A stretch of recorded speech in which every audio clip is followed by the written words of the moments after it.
Well, good morning and welcome to Life with Peter. This morning we're going to be bucking up some wood that our friend Matt from High Climbers Tree Service brought us yesterday. Beautiful spruce and pine. Really excited to be bucking it up and then splitting it. This seems to be a very quick drying type of wood here in Utah, at least in the Salt Lake Valley area. We're so dry, and with the winds and everything else, about 2 weeks and it'll be ready to burn. I just filled up my two saws. I've got a 391 that's got a 25-inch bar on it. I love it. And I've got a 271 with an 18-inch bar that I use for smaller stuff. But there's plenty of power there to cut bigger stuff as well. It's just a lot lighter and it's easier on me if I'm bucking up small stuff. So I'm glad you're here this morning. If you've been here before, welcome back. If you're new to the channel, welcome. Glad you're here. If you like the videos that we do, please hit the like button and subscribe and hit that bell. You'll always be notified when we put up a new video. And if you have comments, leave them in the links below and I'll answer them as soon as I can. So let's get bucking.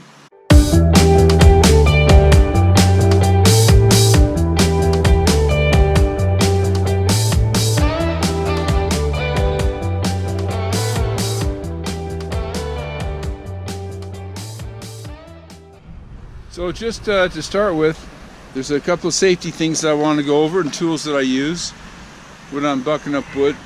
I always have a set of chainsaw shafts. I never start my saw without them. I've got a new pair of still that I'll do a review on, so I'll start using them pretty soon. I always have hearing protection. I have two types. I have this type just for on the ears, and then I have the helmet type with the face mask as well, because when it gets a bit breezy, it helps to keep the wood chips out of my face.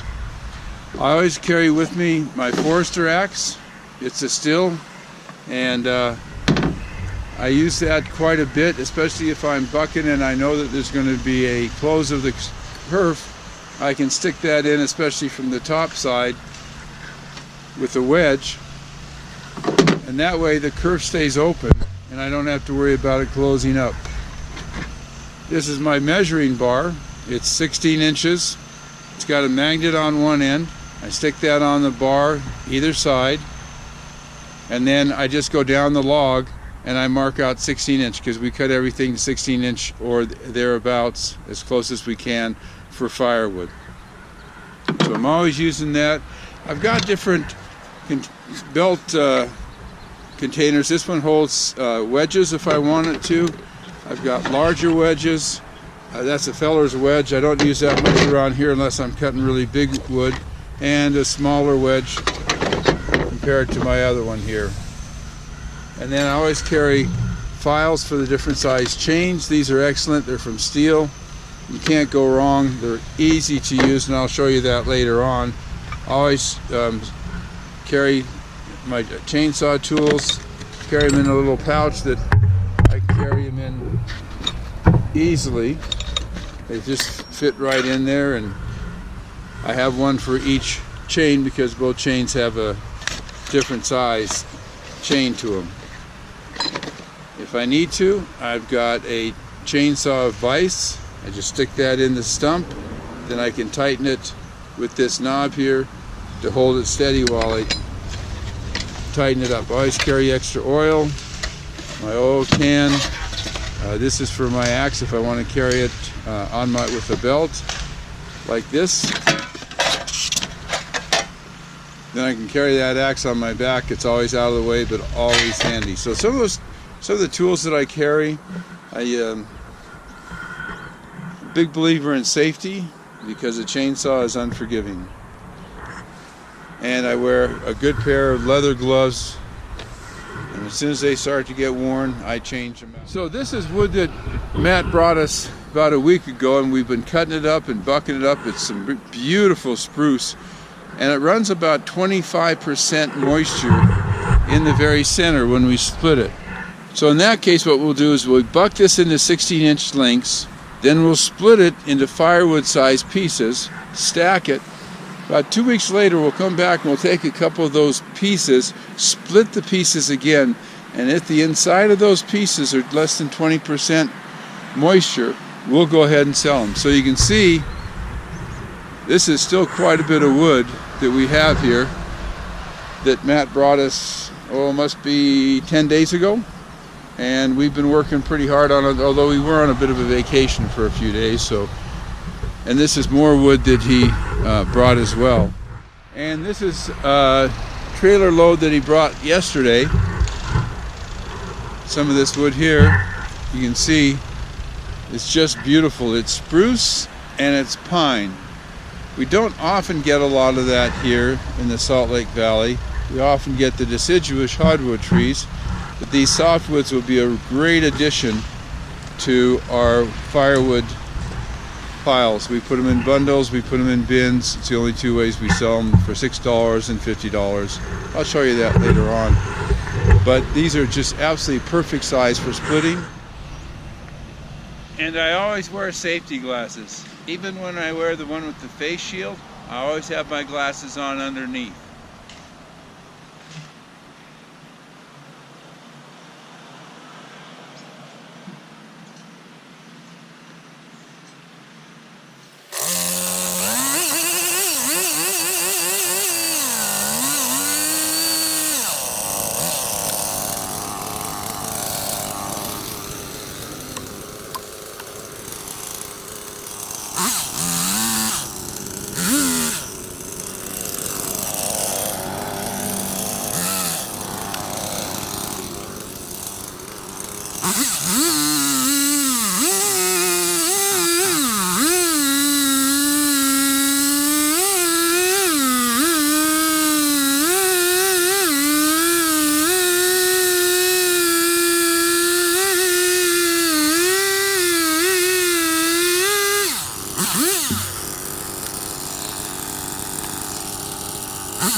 So the wedge just keeps that curve or the cut from closing, because the compression is wanting to close that curve up. I could have cut it up from the bottom, but rather than do that, I put a wedge in. I just find that a whole lot easier.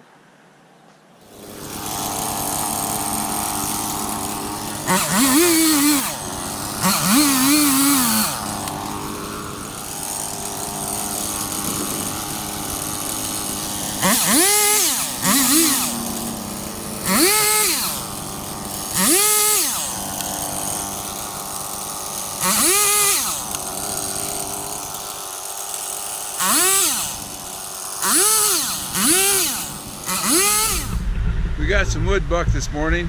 I'm going to keep going, but that gives you some of the techniques and the tools that I use and I carry always with me, and I'm a big believer and proponent of safety first. Chainsaws are totally unforgiving. I see a lot of guys out there not wearing proper protective gear. That's their choice, okay? That's not me. I worked up in the Canadian logging industry for years. It was safety all the way. So anyway, I hope you enjoyed the video. If you have any questions or comments, leave them down below. I'll answer them as soon as I can. I'm going to continue bucking up this wood, and I'll show you a bit what it's later on.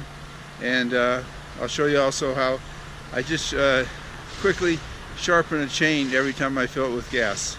Just a few strokes on each side, we're good to go. This wood has a lot of sap in it, and that gets caught up in the chain and everything else, and sometimes you have to clean that, but we're doing okay this morning.